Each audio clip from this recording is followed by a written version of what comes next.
కలికి యానాద్ రెడ్డి గారు జోహార్ కలికి యానాద్ రెడ్డి గారు జోహార్ కలికి యానాద్ రెడ్డి గారు జోహార్ కలికి యానాద్ రెడ్డి గారు జోహార్ కలికి యానాద్ రెడ్డి గారు జోహార్ కలికి యానాద్ రెడ్డి గారు జోహార్ కలికి యానాద్ రెడ్డి గారు జోహార్ కలికి యానాద్ రెడ్డి గారు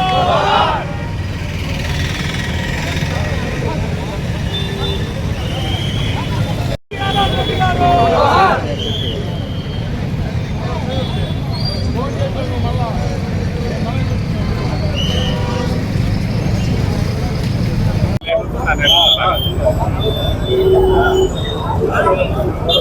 ఈరోజు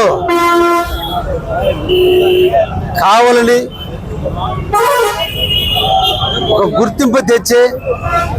5 సార్లు ఎమ్మెల్యేగా 1952 నుంచి మొట్టమొదట కావలి వ్యక్తి మంత్రి అయినటువంటి వ్యక్తి కలికి యానాద్ రెడ్డి గారి 19వ వర్ధంతి సందర్భంగా వారికి ఘనమైనటువంటి నివాళులు అర్పిస్తూ వారు కావలికి 5 సార్లు ఎమ్మెల్యేగా పనిచేసి నిరాడంబర జీవితాన్ని అనుభవిస్తూ కల్మషం లేని వ్యక్తిగా అవినీతి రహితమైనటువంటి పాలన అందించినటువంటి వ్యక్తి కలికి యానాద్ రెడ్డి గారు. కీర్తిశేషులు గొట్టిపాటి కొండపనాయుడు గారు, కీర్తిశేషులు కలికి యానాద్ రెడ్డి గారు కావలి రాజకీయాల్లో ఒక ధృవతారలుగా వెలుగొందుతూ రాజకీయాల టైంలోనే రాజకీయాలు చూస్తూ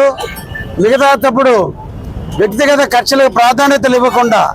కావలి అభివృద్ధి వైపే నడుం బిగించినటువంటి మహోన్నత వ్యక్తులు వాళ్ళిద్దరిని స్ఫూర్తిగా తీసుకొని వాళ్ళ యొక్క ఆలోచనలు మన అందరం కూడా అర్థం చేసుకోకుంటే స్నేహపూర్వమైన వాతావరణం, ప్రజలకి దగ్గరగా ఉండటం, అవినీతి రహితమైనటువంటి పాలన అందించడం, ప్రజలకు మెరుగైన సౌకర్యాలు కల్పించే విధంగా చేయటంలో వాళ్ళు తీసుకున్నటువంటి విధానాన్ని మనందరం కూడా పుణికిపుచ్చుకొని వారి ఆశయాలు ఏ విధంగా అయితే కావలి అభివృద్ధి కోసం కృషి చేశారో మనం కూడా అదే విధంగా ముందుకు నడవాలని కావలి నియోజకవర్గ నాయకులందరికీ కూడా తెలియజేస్తూ వ్యక్తిగత కక్షల కంటే కూడా కావలి అభివృద్ధి ధ్యేయంగా పనిచేశారు వాళ్ళు. ముఖ్యంగా కావలి సమ్మర్ స్టోరేజ్ ట్యాంక్ తీర్చడంలో కానీ, ఈ ఉదయగిరి బ్రిడ్జిని ఏర్పాటు చేయడంలో కానీ, ఇంకా ఇతర వ్యవహారాల్లో యానాద్ రెడ్డి గారు తనకంటూ ఒక ముద్రను వేసుకొని 19 సంవత్సరాల నాడు చనిపోయినప్పటికీ కూడా ఇప్పుడు కూడా ఏ ఒక్క నాయకుడిని కూడా కంపారిజన్ చేస్తున్నారంటే యానాద్ రెడ్డి గారితో కంపారిజన్ చేస్తారు. ఆయన యానాద్ రెడ్డి లాగా చేస్తున్నాడనో, యానాద్ రెడ్డి లాగా మాట్లాడుతున్నాడనే ఒక